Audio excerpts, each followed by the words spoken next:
കന്നാലികൾക്ക് താമസിക്കാനുള്ള വീടാണ് ഈ പാവപ്പെട്ടവർക്ക് വേണ്ടിയിട്ട് ഈ ഭൂമിയുടെ യഥാർത്ഥ അവകാശികൾക്ക് വേണ്ടി പണിതു കൊടുത്തതെന്ന്.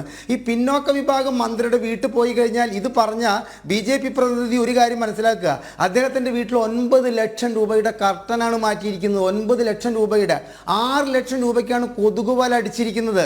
ഇവിടുത്തെ മന്ത്രിമന്ദിരങ്ങൾ ഈ ആദിവാസികളെ കൊണ്ടുപോയിട്ട് കാണിച്ചിട്ട് പറയണം, ഞങ്ങൾ ഇത്രയും മോശപ്പെട്ട 9 ലക്ഷം രൂപയുടെ കർട്ടനിട്ട വീട്ടിലാണ് ഞങ്ങൾ താമസിക്കുന്നത്, 6 ലക്ഷം രൂപയുടെ കൊതുകുവല അടിക്കാനേ ഞങ്ങൾക്ക് പറ്റിയുള്ളൂ. അപ്പം നിങ്ങൾക്ക് ഞങ്ങൾ ഈ കന്നാലികൾക്ക് വേണ്ടുന്ന തരത്തിലുള്ള വീടെങ്കിലും ഉണ്ടാക്കി തന്നതിന് ഞങ്ങളോട് നന്ദി പറയൂ എന്ന് പറയണം. പിന്നെ അടുത്ത പ്രശ്നം എന്താ വെച്ച് കഴിഞ്ഞാൽ ഇവിടുത്തെ LDF ഇവിടെ ഞാൻ TV-യുടെ മുമ്പിലല്ല ഇരിക്കുന്നത്, ഞാൻ എൻ്റെ ഓഫീസിലാണ്.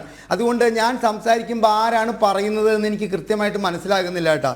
ഈ ആദിവാസി മേഖലയിലെ ഡോക്ടർമാരെ കൃത്യമായി ജോലി ചെയ്യിക്കാൻ കഴിയാത്ത പിന്നെ എന്താണ് സാർ ഈ നമ്പർ 1 കേരളം? നിങ്ങളുടെ പ്രിയപ്പെട്ട ശിവശങ്കരൻ ടിഷ്യൂ പേപ്പർ വെച്ചു കൊടുത്താലും മുഖ്യമന്ത്രി സൈൻ ചെയ്ത് കൊടുക്കുമെന്ന് പറഞ്ഞ പൊന്നോമന പുത്രൻ ഹൈക്കോടതിയിൽ കൊടുത്ത അഫിഡവിറ്റിൽ പറഞ്ഞു, അതായത് കേരളത്തിലെ ചികിത്സ അങ്ങേയറ്റം മോശമാണ്, എനിക്ക് പുറത്തു പോയി ചികിത്സിക്കണമെന്ന്. മുഖ്യമന്ത്രിയാണെങ്കിൽ അദ്ദേഹത്തിന് തലവേദന വന്നാൽ പോലും മയോ ക്ലിനിക്കിലേക്ക് പോകുന്നു. ഇവിടെ പറയുന്നു ഇവിടെ ആദിവാസി മേഖലയിൽ ജോലി ചെയ്യാൻ ഡോക്ടർമാർ തയ്യാറാകുന്നില്ല. പിന്നെ എന്താണ് സാർ ഈ ആരോഗ്യ മേഖലയിലെ നമ്പർ 1? എനിക്ക് മനസ്സിലാവുന്നില്ല. താങ്കൾ ഒരു കാര്യം മനസ്സിലാക്കണം, 30,000 രൂപയുടെ കണ്ണാട വാങ്ങാൻ വേണ്ടി തയ്യാറായ ഒരു മന്ത്രിയുള്ള സംസ്ഥാനത്ത് 18 ലക്ഷം രൂപയ്ക്ക് പന്തലിട്ടുകൊണ്ട് ഇവിടുത്തെ മുഖാമുഖം പരിപാടി നടത്താൻ വേണ്ടി ഒരു മുഖ്യമന്ത്രി തയ്യാറായ ഒരു സംസ്ഥാനത്ത് ഒരു ശ്രീനിവാസൻ എന്ന് പറയുന്ന ഒരു നാട്ടുകാരൻ അവിടുത്തെ ആദിവാസി മേഖലയിലെ ദുരിതങ്ങൾ പഠിച്ച് അദ്ദേഹം പറയുന്നത് കേട്ട് കൗതുകം തോന്നി എനിക്ക്. ഒരു അൾട്രാസൗണ്ട് സ്കാനിങ് മിഷൻ ആ ആശുപത്രിയിൽ വാങ്ങി വെക്കാൻ വേണ്ടിയിട്ടുള്ള സൗകര്യമില്ല എന്ന് പറഞ്ഞപ്പോൾ ലജ്ജയില്ലേ സാർ ഈ സംസ്ഥാനം ഭരിക്കുന്നത് കമ്മ്യൂണിസ്റ്റ് പാർട്ടിയാണെന്ന് പറയാൻ? അത്തരത്തിൽ കേവലം 8 ലക്ഷം രൂപയാണ് എൻ്റെ അറിവിലെ ഒരു ഈ അൾട്രാസൗണ്ട് സ്കാനിങ് മിഷന്. അത്തരത്തിലൊരു സ്കാനിങ് മിഷൻ അവിടെ വെച്ചാലേ സാർ അവിടുത്തെ ശിശുരോഗ മരണനിരക്ക് കുറയ്ക്കാൻ സാധിക്കുകയുള്ളൂ. കാരണം എന്താണെന്ന് പറയുമോ? അനാരോഗ്യരായ കുട്ടികളുണ്ടോ? എൻ്റെ വീട്ടിലുണ്ടായിരുന്നു. ഇപ്പോൾ എൻ്റെ മകൻ്റെ ഭാര്യ ഗർഭിണിയായിട്ട് പ്രസവിച്ചിട്ട് 2 കൊല്ലമായിട്ടേ ഉള്ളൂ. മാസമാണ് സ്കാൻ. ആദിവാസികൾക്ക് നമുക്ക് 1 മാസം കൊടുക്കണ്ട, അവർക്ക് 3 മാസത്തിലൊരിക്കലും ചെയ്യാൻ വേണ്ടിയിട്ട് അവിടെ ഒരു അൾട്രാസൗണ്ട് സ്കാനിങ് മിഷൻ സ്ഥാപിച്ചുകൊണ്ട് ഒരു ഡോക്ടറെ പകലെങ്കിലും അവിടെ നിർബന്ധമായിട്ട് അപ്പോയിൻമെൻറ്റ് ചെയ്യാൻ കഴിയാത്ത നിങ്ങൾ എന്താണ് സാർ ഈ പറയുന്നത്? എന്ത് ആരോഗ്യ മേഖലയിൽ നമ്പർ 1 ആണ്?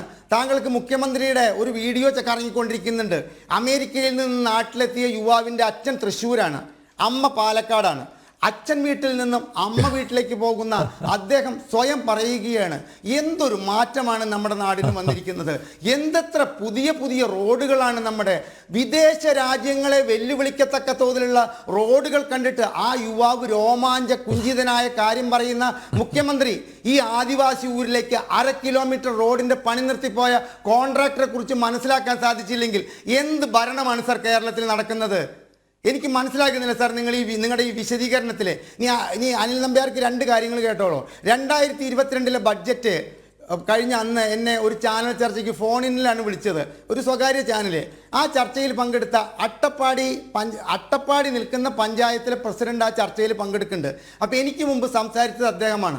അദ്ദേഹം പറഞ്ഞത് എന്താ വെച്ച് കഴിഞ്ഞാൽ ഈ സർക്കാരിന് നിവേദനം കൊടുത്തിട്ടുണ്ടായിരുന്നു, അവിടുത്തെ കാറ്റാടിപ്പാടങ്ങൾക്ക് നികുതി ചുമത്താൻ വേണ്ടിയിട്ടുള്ള ഒരു ഉത്തരവ് സംസ്ഥാന സർക്കാരിൻ്റെ ഭാഗത്തു നിന്ന് ഉണ്ടായിക്കഴിഞ്ഞാൽ അത് ആ പഞ്ചായത്തിൻ്റെ വലിയൊരു വരുമാനമായി മാറുകയും അവിടുത്തെ ആദിവാസികൾക്ക് അതുകൊണ്ട് പ്രയോജനമുണ്ടാവുകയും ചെയ്യുമായിരുന്നുവെന്ന്. പക്ഷെ അത്തരത്തിലൊരു നിവേദനം കിട്ടിയതായിട്ട് കണ്ടില്ലെന്ന് നടിച്ചു. കാരണം എന്താ? അത് പൗരപ്രമുഖരാണ്, അത് കോർപ്പറേറ്റുകളാണ്. അവർക്ക് നികുതി ചുമത്തുന്ന കാര്യത്തെ കുറിച്ചിട്ട് ഈ സർക്കാരിന് ചിന്തിക്കാൻ പറ്റില്ല. 2022 2023 ബഡ്ജറ്റില് ഞാൻ ഇവിടുത്തെ ഇടതുപക്ഷ പ്രതിനിധിയോട് ചോദിക്കുകയാണ്, സാർ ഈ ആദിവാസി ഊരുകളിലെ പദ്ധതികൾക്കും അവിടുത്തെ റോഡ് പണിക്കും അവിടുത്തെ ഈ ശിശുരോഗ മരണനിരക്ക് കുറയ്ക്കുന്നതിന് വേണ്ടിയുള്ള ആരോഗ്യ പദ്ധതികൾക്കും ഞാൻ അരിച്ചു പെറുക്കി വായിച്ചിട്ട് ഇന്ന് വീണ്ടും ഞാൻ ബഡ്ജറ്റ് വന്ന ദിവസത്തിൻ്റെ പിറ്റേ ദിവസത്തെ പത്രം എടുത്ത് വായിച്ചു. ഞാൻ കണ്ടിട്ടില്ല സാർ ഇത്ര പൈസ അവർക്ക് വേണ്ടി ഉൾക്കൊള്ളിച്ചു എന്നുള്ളത്. അപ്പോൾ ഞങ്ങൾ ഇവിടെ കേരയിൽ പദ്ധതി ഇടതുപക്ഷ പ്രതിനിധി ഇവിടെ കേരയിൽ പദ്ധതി വേണ്ടാന്നൊന്നും നമ്മൾ പറയുന്നില്ല.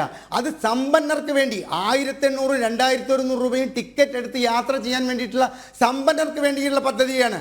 ആ പദ്ധതിക്ക് മുമ്പ് നിങ്ങളിവിടെ കൊട്ടിഘോഷിക്കുന്നുണ്ടല്ലോ കേരളത്തിൽ ഇനി ഒന്നും വികസിക്കാനില്ല, 8 വർഷം കൊണ്ട് കേരളം സമ്പൂർണ്ണ വികസനത്തിൻ്റെ കൊടക്കീഴിൽ ഭദ്രമാണ്. ഇപ്പോൾ സർക്കാർ നേരിട്ടുകൊണ്ടിരിക്കുന്ന പ്രശ്നം ഇനി ഞങ്ങൾ എന്ത് ചെയ്യും? ഇനി ഞങ്ങൾ എന്താണ് ഇവിടെ ചെയ്യേണ്ടത്? കംപ്ലീറ്റ് വികസിച്ചു.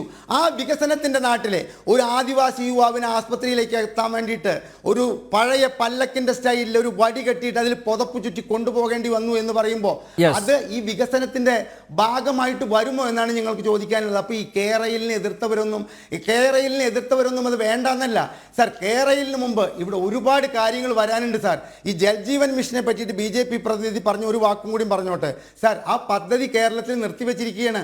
1200 കോടി രൂപയാണ് സാർ കോൺട്രാക്ടർമാർക്ക് കൊടുക്കാനുള്ളത്. ഇവിടെ ഒരു പദ്ധതിയും മുൻപോട്ട് നടക്കുന്നില്ല. ഒന്ന് നടക്കുന്നുണ്ട്, ഇതെല്ലാം നടക്കുന്നുണ്ട് എന്ന് നമ്മളെ വിശ്വസിപ്പിക്കത്തവതിൽ ഇവിടെ കാര്യങ്ങൾ നടക്കുന്നുണ്ട്, അല്ലാതെ മറ്റൊന്നും നടക്കുന്നില്ല.